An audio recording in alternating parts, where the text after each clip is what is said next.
Hello and welcome back to season 2. This is the Peak Results Academy podcast. I'm your host, Rich Fournier, and I'm very excited to bring you this new episode for a brand new year. Little late start to the year, but it's been a crazy start for us this year, 2021. To kick off this season, I'm sitting down with Mara Flash Blum. She's one of New York City's top real estate agents, and she's a Sotheby's International Realty top producer, and she's been the top producer since 2009.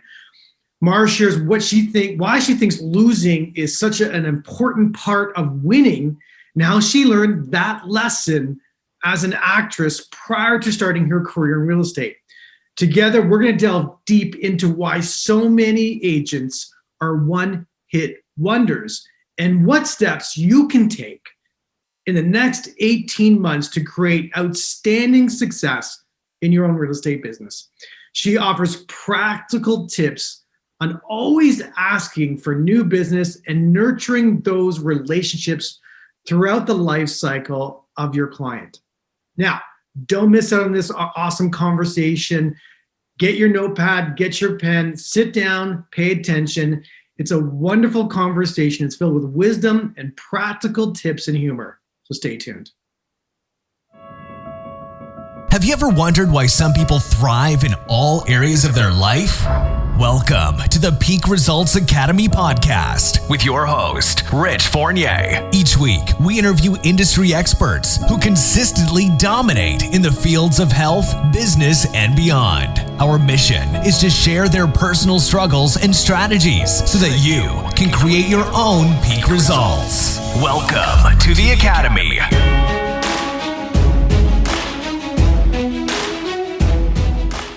Hello and welcome back to this episode of the Peak Results Academy podcast. I'm your host, Rich Fournier, and I'm super excited to have a stellar producer from Sotheby's all the way down in New York. I'm so excited to have you with us today. Mara Flash Blum, you are here, and I got it correct. You got it right. Thank you so much for being on our podcast today. You're welcome, Richard. You know, it's New York is New York. Even though we're here in Toronto, New York is still New York. It still has that vibe, that energy, just to the name. So thank you for being here. So you've been with Sotheby's for a number of years, I think. Yeah, I've been at Sotheby's International Realty since 2000 was my first year, but I was doing brokerage for 10 years before that in a very small boutique firm. Wow. And I started in commercial real estate and I moved into residential real estate. So I have background in both. Well, I'm really excited to have you, and I'll tell you the reason why. And our listeners know that we interviewed the best of the best in the real estate business throughout North America, and you are part of that tribe. I can't believe that, but here I am. Thank you, Richard. And I need you to be okay with talking about that, because in this podcast, our focus is about trying to understand what creates a peak result or peak production in any area of your life. And it's been a mission of mine for about 7 years. About 7 years ago, I was facilitating a class for some rookie agents. But in that class, there was an agent who wasn't a rookie, and he asked me this question. He said, Rich, I know what to do, but why don't I do it?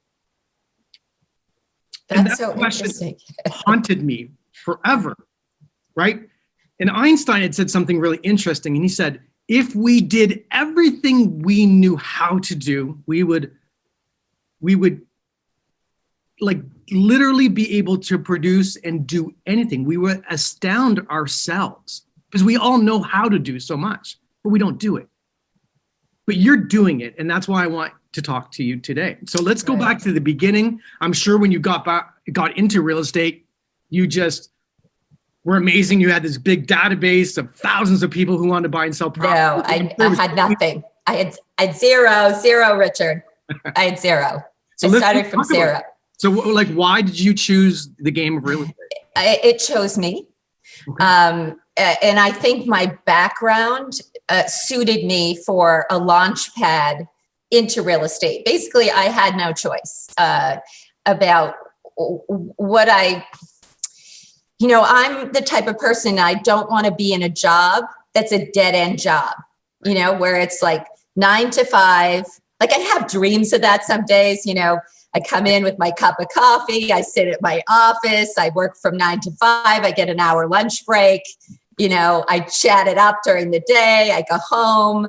I relax. The job is gone. It's just me and my lifestyle. And listen, that is a choice for people, Richard, but it wasn't a choice for me. It's not part of my DNA to be in a job like that. And I've had those survival jobs because I went to school to be an actress. That was my background. And you'll see in the real estate industry, there are a lot of actors and there are a lot of real estate people who want to be an actor. So they go on TV to try to launch that career in that direction through the real estate. But I became a real estate broker because it really started that I knew I was good at it because I bought a co-op in New York City in a terrible market. And I was also a broker's nightmare. So I knew more than most brokers knew about a deep dive into the knowledge of the real estate market in New York City, downtown, when I was looking, when there was nothing there was no internet, there was no pictures, there was just little ads in the paper that you circle. So you really had to have market knowledge. Otherwise, you're wasting your time. You're bringing people to apartments that, you're bringing people to apartments that don't fit their criteria because you didn't do your homework. And I found that a lot of these brokers didn't listen about what I wanted and what I needed in my house in order for me to move into it. And so I realized that, I had so much knowledge. Everybody around me kept saying, well, you should do it. You should do it. I'm like, no, I'm an actress. I'm going to be on Broadway. That's what I'm going to do. And it came a point in my life where I had children and I had to make a choice. It was a turning point, like that movie, if something happened to my husband, how would I take care of my children? And unless you're Meryl Streep, you can't do it on acting. You just can't. You can't be, even in a Broadway show, it's very difficult to do that and have children.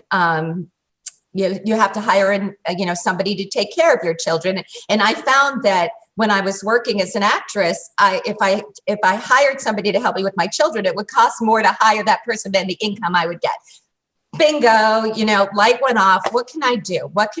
I didn't want to be a paralegal, which I had background as a survival job when I was an actress. I didn't want to be a temp person constantly. So I had an opportunity in my building. There was a store and it was 1991 and it's similar to what it is today.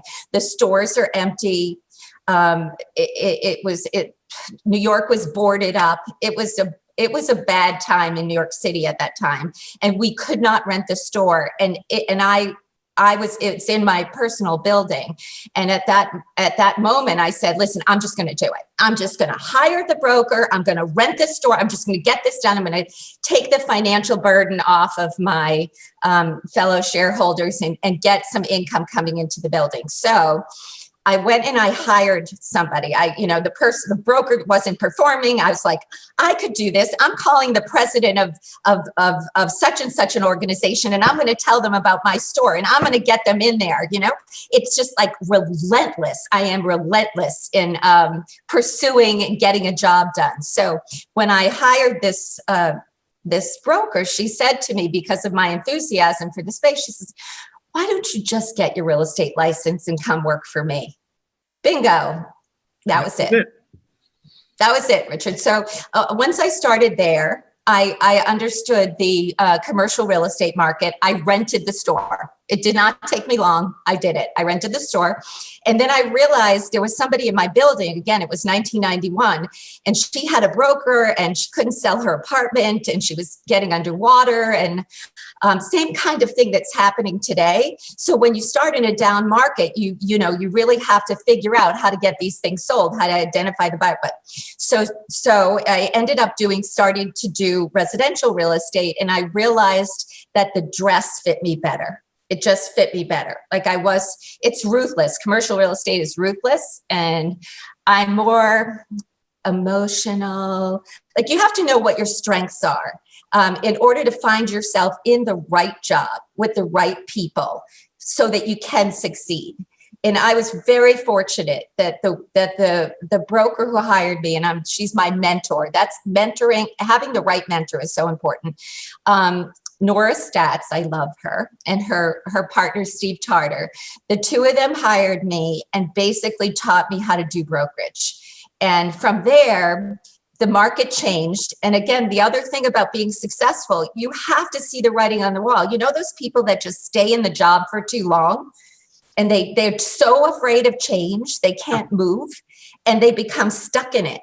You know, they just get stuck in a place. And so therefore their success is tapped at that moment in time in their life.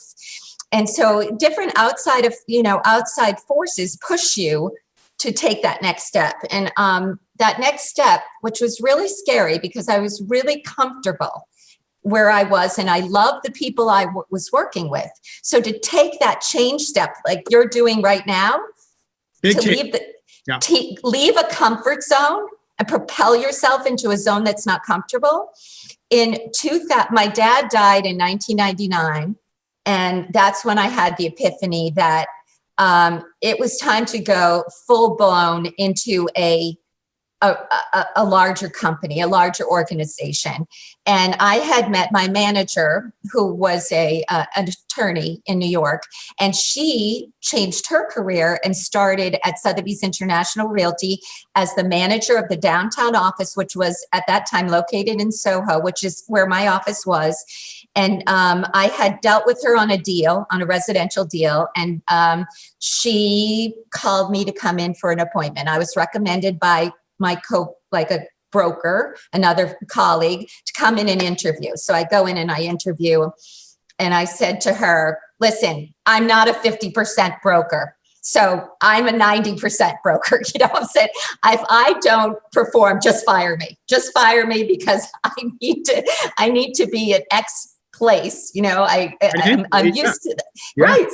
So I had a little bit of skill set from the years that I was working when the kids were younger.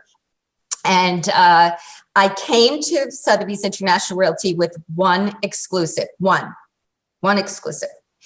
And so that's when I negotiated my terms. I had my one exclusive.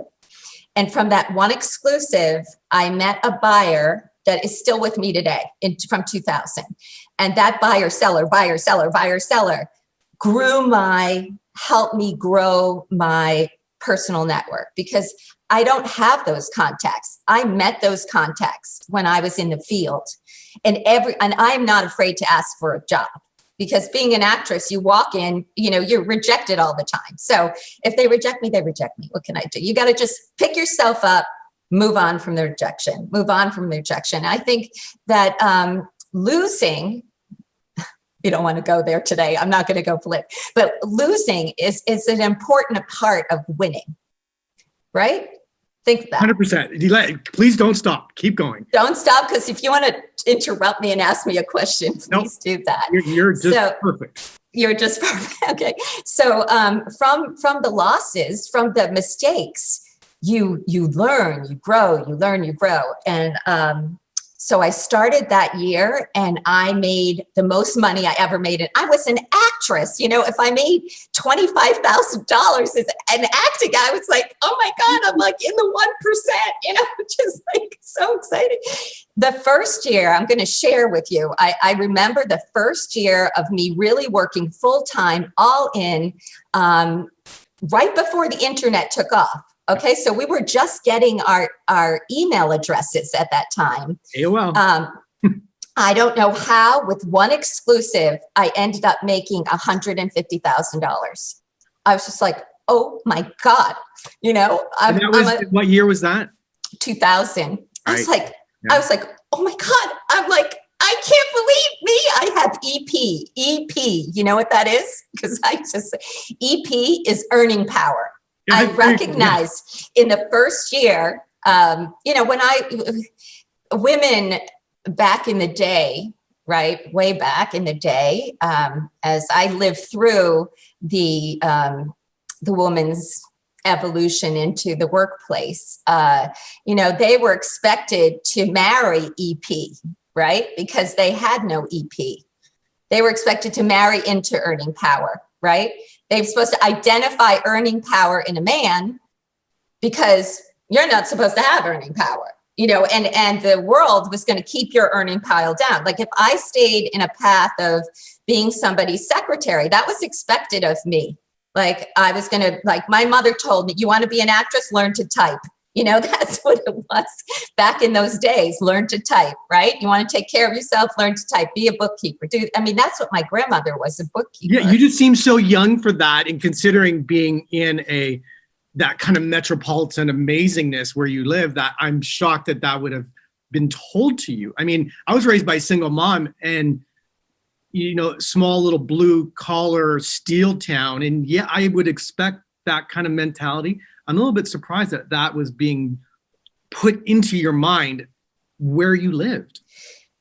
I grew up in Massachusetts, and yeah, that's put into little girls' minds. Not today, thank goodness for the women that came, after, before me, and after, and now the women now. I mean, the evolution. I could not take workshop. I had to take home economics, which was learning how to sew, learning how to do your nails. Learning like exactly. You took what? Well, I'm old enough to say that I did home ec and workshop. So you're younger than because they made you take home ec? So I'll be 47 on Sunday. So, oh, God. Well, I'm older than you are, and I'm telling you that in my mind it was that. And my mother was also, she was late in life. Women in their 50s, she went back to school, and she was really a role model. I'm very fortunate. I'm sure your mother was a role model to you because that's what pushes you. So you have to think about, I guess, if you don't have that role model, how do you become proactive in being successful? Like it's hard to define what successful is. Like successful is different for different people. Like what constitutes success? I mean, what constitutes success for me was the ability to take care of myself independently if something happened with my husband, to take care of my children, make sure they're educated and debt free. That was my goal. I had a goal: educated and debt free, and I made that goal. So I think that propelled me to give my children that freedom to go out into the world and do what they're passionate about. And educate them so that they could have that launching pad into the world. Did not have the anchor of debt. Which so many people have. But, if you have that anchor of debt on you, you can still overcome it. You can still propel yourself forward. And even with my children, they also have good values, even though they've been given this opportunity to be able to go through school without any debt. They function like they do have debt. They're I'm proud of them. I mean, they're good kids. They take care. I mean, my goal was to have them be able to take care of themselves because we're in a different America. Like the America before is like, you're supposed to be better than, you're supposed to be wealthier than your parents, which happened like my grandmother to my parents to myself. And then into the next generation, it's no longer guaranteed that you have this American dream. And the only way to take that, make that American dream is to take matters into your own hands, to be responsible for your own success, your own income, and put yourself in a job where you can excel, where you can have a launch pad for yourself and a trajectory where nothing was going to stop me. I mean, there was just no stopping Mara. Like my sister would say to me, I'm so singularly focused. If I'm practicing yoga, I'm all in. If I'm just like, whatever it is, I just go all in. That's an interesting trait. Of all the people that I've communicated with on this podcast, there's a couple of common denominators. One is that you say it very eloquently, but you're all in. I can feel the energy through video today that you're all into the game. Like you're in it to win it. And I don't like the word win, but I want to feel for the sake of a better word, you're there to perform at a level that you expect of yourself. So you set a new standard. Now, where did that drive? I mean, there's drive and there's a lot of driven people in the world, but they don't do it. I think you have that thing. You have to be, people dream, but then you have to be proactive. So I'm right now, I have two people on my team that I'm mentoring, right? And you can't enable people. You have to give them they have to be, if they don't have the skills to be proactive and look at their day and see what steps do I need to take to get from here to here, but I don't know if I'm explaining it right, but people sit there and wait for the phone to ring. I guess that's what it is, Richard. They wait for the phone to ring. I don't wait for the phone to ring. I pick up the phone and I go after it. And if I get rejected, that's okay. But at least I communicate. I find that to be a successful broker, and I tell this to people, and I've talked about this even in meetings at Sotheby's International Realty, it doesn't take much. Pick up the phone and make 5 phone calls a day. 5 phone calls a day to people you know. To people you know, to people you've sold to, if you've just started the business, you can make a cold call. If to somebody maybe that you sent a letter to, you could maybe follow up with them with a phone call. I mean, people just kind of expect that communication is only through email, but I have a combination of new school and old school. New school is like email, virtual communication, but now look at how we're communicating now. You see my face. I'm not on the telephone. You can see my expressions. You can see my excitement. It's even better. Right. It's even better. Like I insist on meeting people like this now before we go do stuff together. Right. Hey, it's me. How are you doing? But before that, I had to learn the skill set of how to give good phone. Right. Like, do you know how to give good phone? I know how to give good phone. So right. I was my first real professional job was with a company called London Life. It was an insurance company. And I had to make calls for life insurance. And I remember my hands were just sweating. Like it was why you're successful, right? Because I really had a low self-image of myself. Because you can't outperform your self-image. Oh, that's interesting. You cannot outperform it. And your earning power today is in direct proportion to your current self-image. That's interesting. When you do feel good about what you're wearing, how you present yourself, what you believe about yourself. Yes. Yeah. It doesn't matter. It's what that level of certainty that you have in your mind about who you are and the value that you bring to the table. Right? And then I get so caught up in worrying about, oh my God, this person's not going to like me. I'm bothering them and all this stuff, right? And it came out. And of course, what do? You run away from pain, right? And you had the capacity to run towards pain. Towards making a connection. Okay. Like towards making a connection. I think today people want to make a connection. If you, and if they don't, you need to go like that. You need to just move on. Like you have to read it right, because there's every personality will, how can I put, I'm not right for every seller and I'm not right for every buyer, but there are enough buyers and enough sellers that my personality is right for, that need someone like me, in their lives. You got to find your tribe. You got to find the people that resonate. Some people would say vibrate or align with your own vibration, right? Because you do vibrate in a certain way. I know I'm in alignment with you personally. I know that. I can feel that. Yes. Yeah. And the same feelings, the same thought processes. Why don't people pick up the phone? I don't know. Why don't people ask for the job?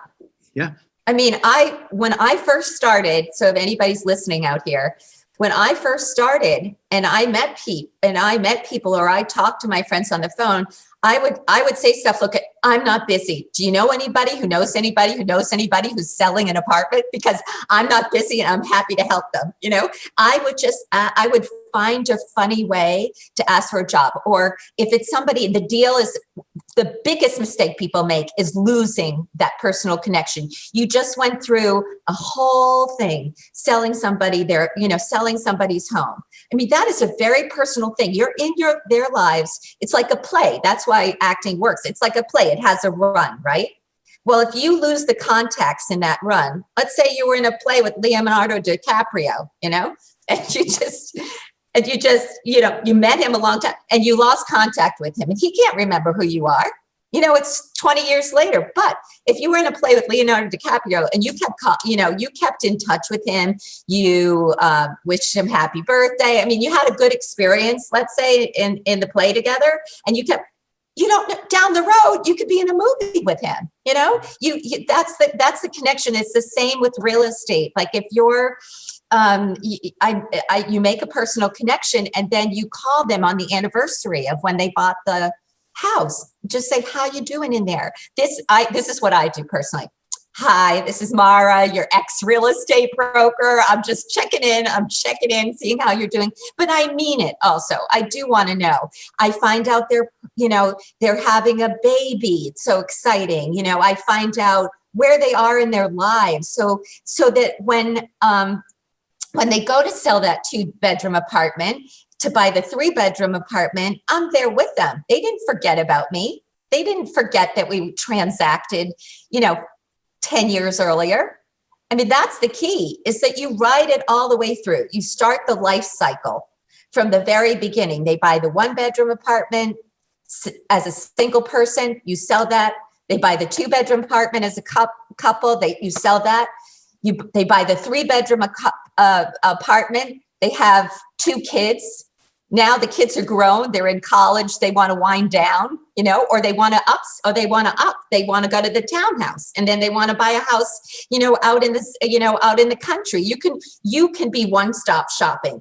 All of your real estate needs are. I'm going to handle them for you.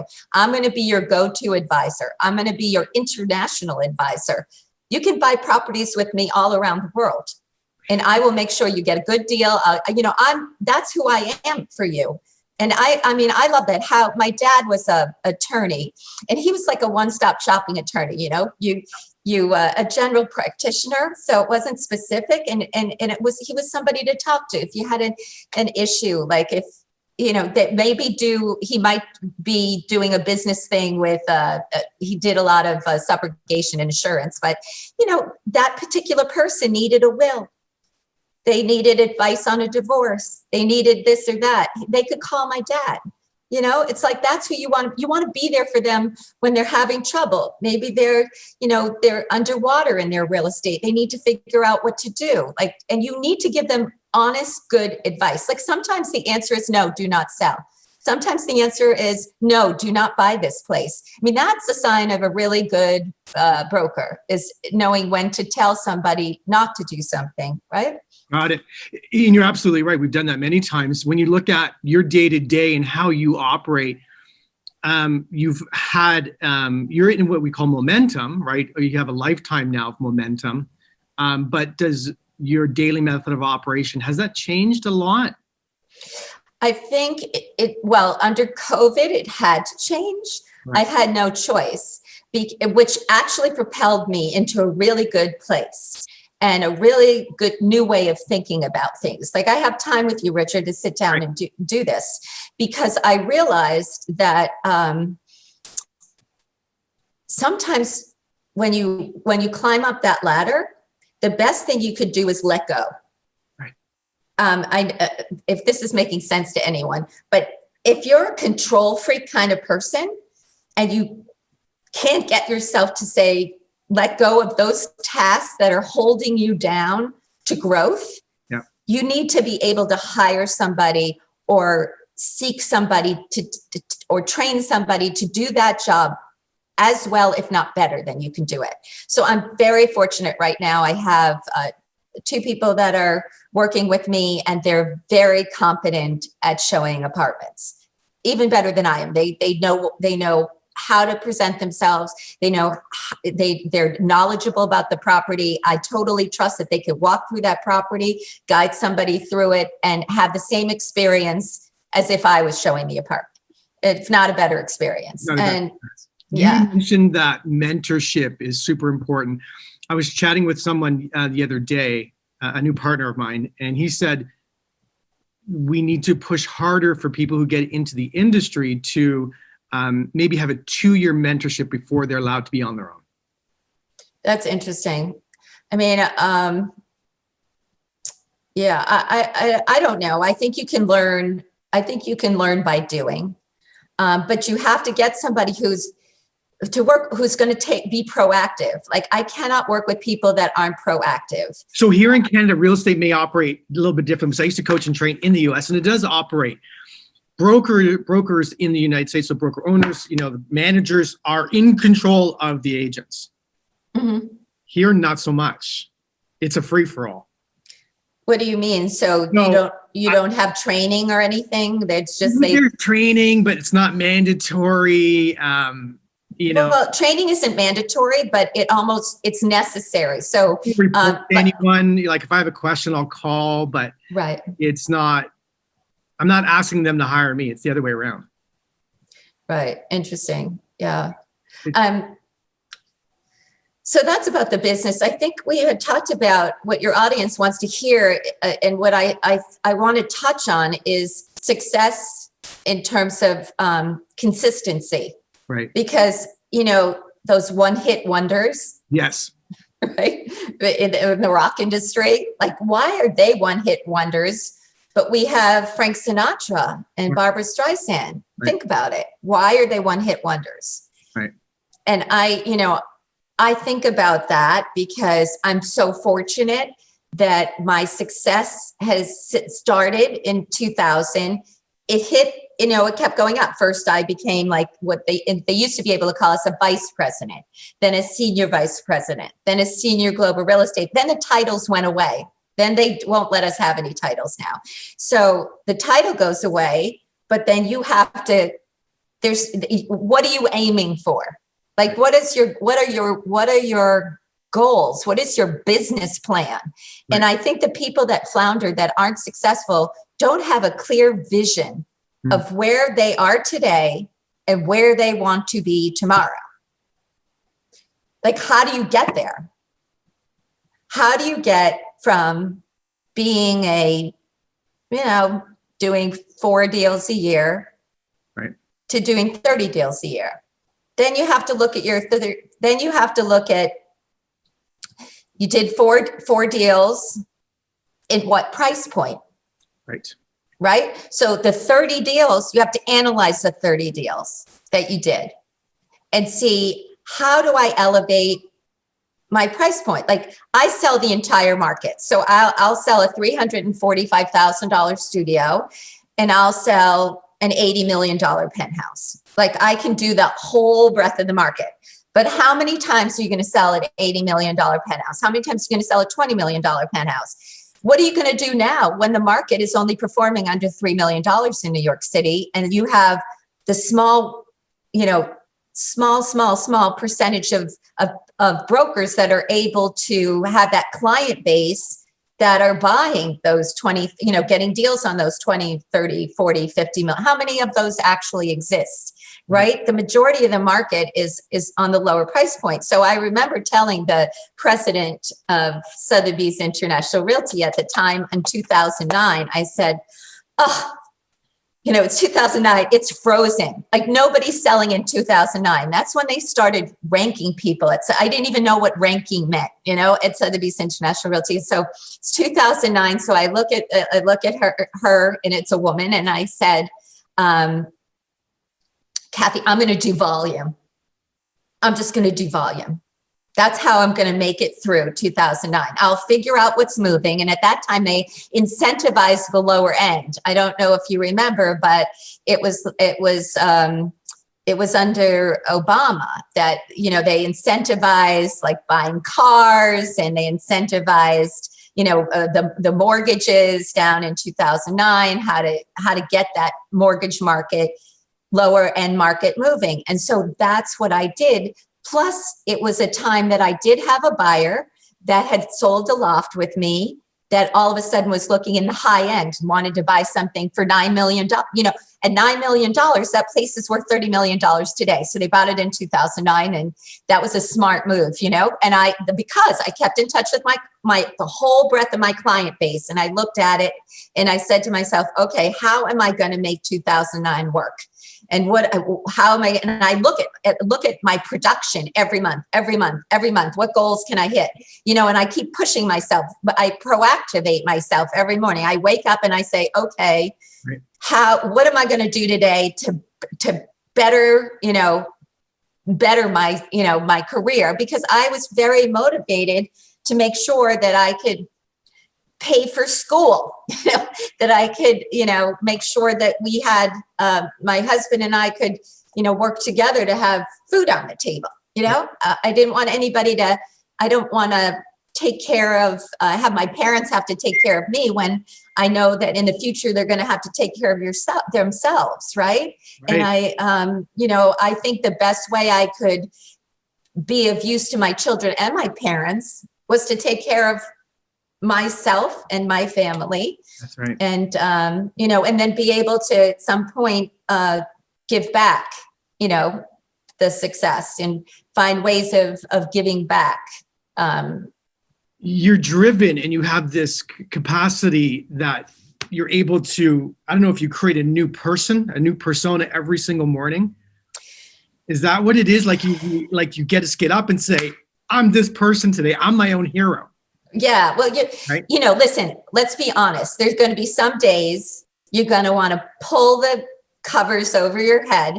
Yep. You want to have a snow day. You just want to have I go back to kindergarten all the time, where I just give myself a day to have a nap, where I give myself a day to just chill and let my mind wander and be creative, and kind of tap into what's going to make me feel good, whether it's taking that extra hour practicing yoga, which I love to do.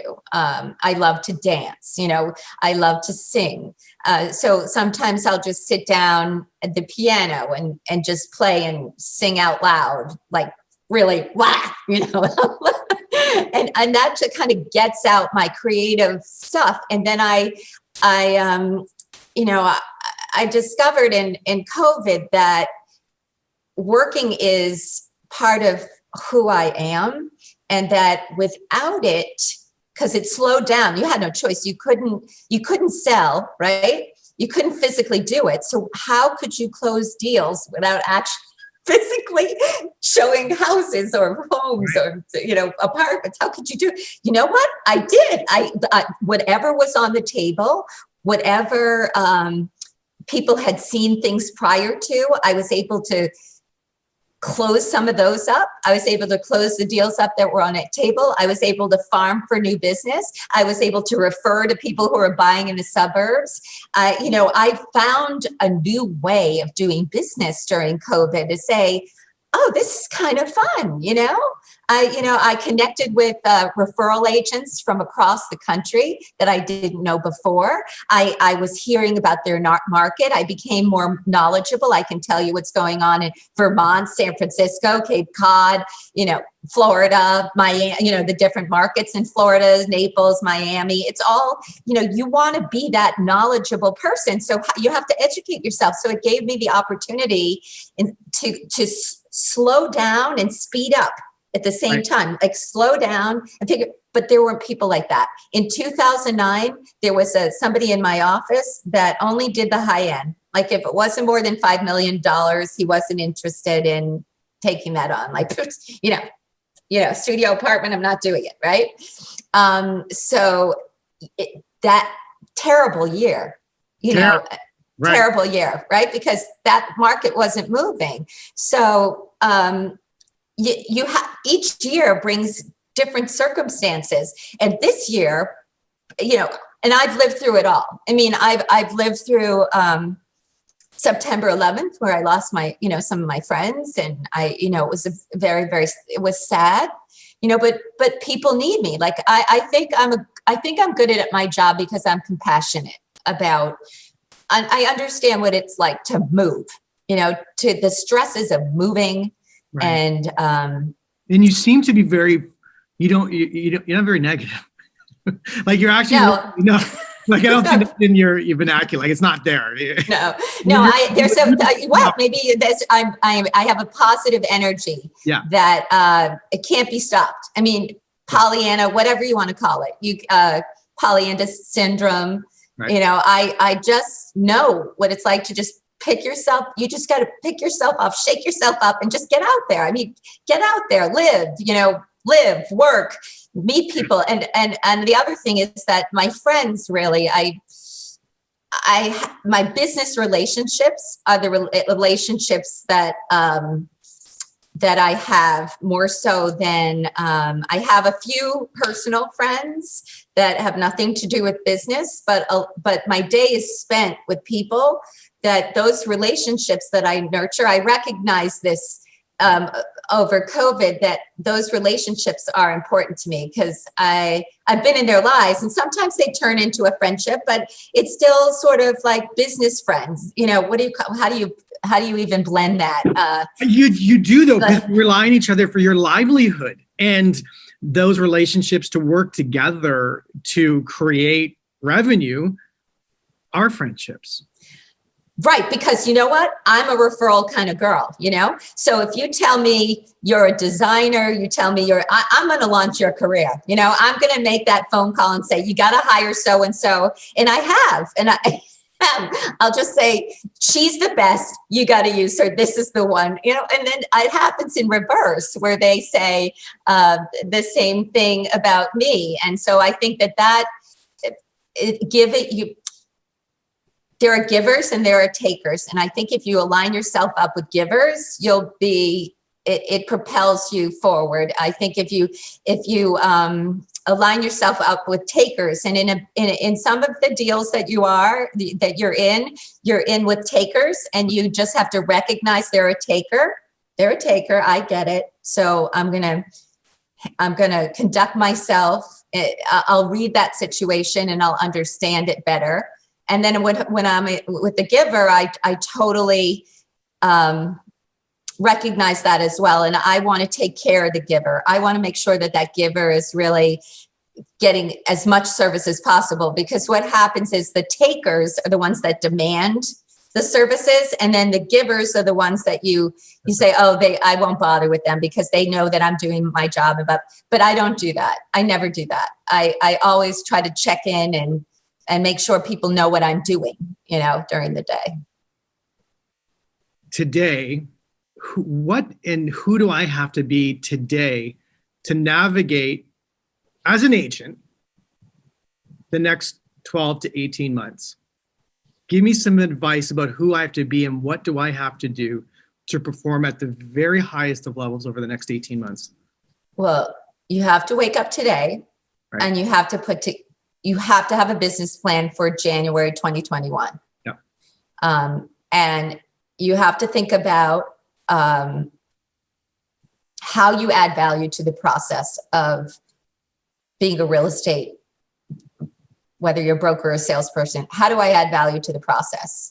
And you need to take steps every day to ensure that you're going to have the best year possible.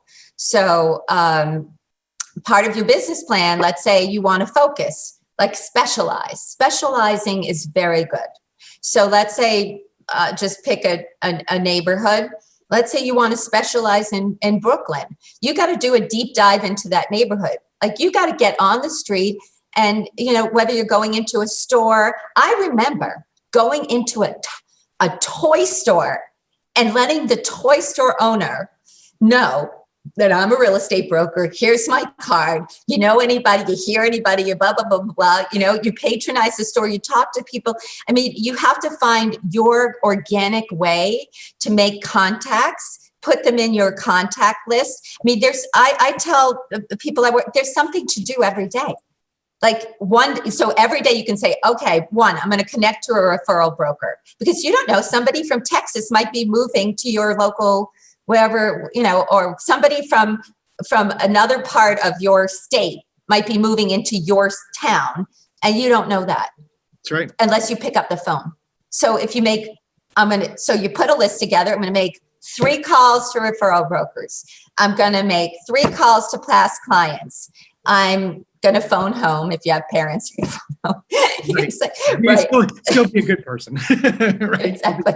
No, you know, and then I kind of map it out, and then I look at myself and I say, okay, the way I used to do it was like, I'm going to do so many deals a month. Yeah. You know, at least set the goal. I'm going to do so many deals a month. And then you say, well, how am I going to get there? Richard, how are you going to get there? Like, what would you do? Tell me, what would you do to say, I'm going to do, you know, 3 to 4 deals a month? So in my mind, so if you don't, like, you nailed the point right there. If you don't set a vision, your want, like, what do I really, really want, right? A burning desire, right? What is it that I really, really, truly want? Then you have to ask yourself the question. There's 2 questions you have to ask, though. Can I do it, right? And am I willing to do it? So everyone can do anything. Then you have to go, am I willing to do what's necessary to get that goal? Because that will require me to do something different every day. And for me, right, that shows up in the internet. How many people do I get to communicate with today about buying and selling a piece of property? And this is who I am, Mr. and Mrs. Julianne, whoever. This is what I do, and this is what I like to do for you if you're in this market, if you're looking for this. But I have to do that repetitively, consistently, many, many times a day, because I'm only 6 years into my market. So right. 90% of my business is online communication with people. Yeah. Well, see, so like, it's got to be right. I mean, the younger people today, they have many more tools than I do. I had the buddy telephone, and I had like the newspaper articles. But listen, you can launch your career by being present on Facebook, Instagram, LinkedIn, by sending posts. I mean, it used to be postcards to the neighborhood. It used to be like, how do you add value in your neighborhood? Like, it's like real estate is local. We're at international, but it's also very local. If you're part of your community and you're making connections in your community and you become that go-to person, they're going to call you and take any job. In the beginning, take it all. You know, you hear somebody that wants a $3,000 a month rental, take it. It's, you know, take it. Do a good job at it. That $3,000 a month rental could be the one that's buying that $600,000 1-bedroom apartment. Right. You know, like, you have to like have a vision of. I think the other thing is that, which I was trying to allude to, like, the play's over and, you know, you lose your connections. The play is never over. Like, you have to keep it going, because that's the engine of your business. The reason why I can say to myself, I can sit back. Like, I just got a call the other day. I sold this man his apartment 10 years ago, you know, and it calls me up like it's time to move on. Right. But I had been keeping in touch with Christmas cards, holiday cards, you know, whatever, checking in, seeing how they're doing, because I'm there. What's the rule? Like, you're the last person they meet in the real estate world is the one that they hired to do the job. Right. So I think like 11% of people who do the next transaction only use their past reader 11% of the time. Like that, for example. 11% of the time. So if I look at my stats, wow, I'm like 80 to 90% of the time they're going to call me. Wow. So if you don't do that, right, then you're losing all of those. You're losing a referral pace that you're not paying a referral to. Right. That's the thing. You have to look at that. But I don't think about the money. I just want to be very, very clear with your listeners. These goals are not set with, I'm going to make a certain amount of money this year. That's not how my goals are set. And I never even think about the money until actually I'm paying the taxes on it. That's why I know it's actually in the bank, is when I write the checks on those quarterly taxes. So I think the drive is to help people. Honestly, I think the drive is to, and be careful who you let in your life. Be careful the people that you decide that you're going to help them find their home, their dream home, their whatever it is that they're looking for, their place of peace. You don't want to waste your time with somebody who is not ready. Like if they're not ready to commit to the relationship, like let's say it's, whether it's two guys, two girls, a guy and a girl, and they're like in a committed relationship, but they're not really ready, they don't want to make it official. They're kind of still shopping around. They're going to shop around. Like I said to this one guy, Greg, if I find you the apartment and you commit to the apartment, you're going to commit to the girl, And I swear to God, it's like he was in there 1 year. He committed to the girl. He got married. He now has 3 kids. It's just because it's a commitment buying a piece of real estate. And you don't want to work with somebody who's not ready to can't make that commitment. You have to recognize it so that you're not working with somebody for 2 years and they never consummate. Which is like the same boyfriend thing or girlfriend thing, where you're spinning your reels with the wrong person, and you want one thing and they want something else, and they should just stay in the rental. Don't commit. Like, be free. Just do it. Just don't build equity. It's not important. I mean, this is the best time to build equity. Best time, because I think there will be a climb. We just don't know how big the climb is, but I think what's scary about it right now is that it's gone down so far. Like in New York City, we're at a bottoming. We are bottoming, baby. It's the most amazing time to buy a piece of the Big Apple because we've shut down. Basically, we don't have theater. We don't, the stores some of them aren't reopening. The restaurants, we're going to, there'll be an influx of new businesses coming to New York. But at the moment, there's just so much product and a limited buyer pool. So if you've got chutzpah, this is the time to get in there and say, hey, I'm planning for the future.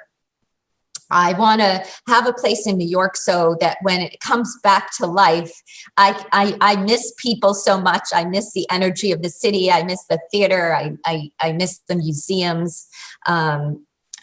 It's just maybe we'll be looking at a business partnership in the future. Okay, there you go. Come on over. No, it really is like you could buy something for $300,000 and have your little place in the city. Why not do it if it's been your dream? Because I do think it will come back. We are a global, like Toronto, you have a global reach, right? People from all over the world will come and buy a place in Toronto. So, we're 7 million people. Yeah. It's a hub. It's a tremendous hub of innovation and the world is, and we're going into lockdown ourselves right now. So we'll see how that works out, but I digress. Listen, you've been absolutely amazing. I hope I helped your viewership and your listeners. Your exuberance that you bring to the table, your passion and love for people, you're driven. You are what I expect a performer to be like. I appreciate you, and I will make sure we give all your particulars to our listeners so they can reach out to you with any questions about New York real estate. And I'd love to answer questions about New York real estate. Just pick my brain. I've got a depth of knowledge over a long period of time. So, awesome. Yeah. Thank you. Oh, you're welcome. And thank you so much for having me. It was such a pleasure meeting you on Zoom, and we're in a new world, Richard, and let's just go for it. Let's just figure it out. Got me very excited for the rest of my day. So well, you're going to sell something today, Richard. You're going to get out there. You're going to do that showing, and hopefully you'll make a match.